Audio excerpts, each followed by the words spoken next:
আমাকে তুই পাগলের পাড়া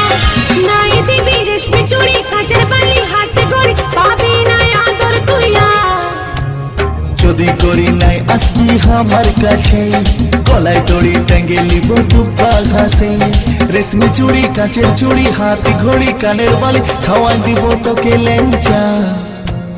চলে যাস না গো তুই হামকে ছাড়ে ছেলার মা হবে তুই কদিন পরে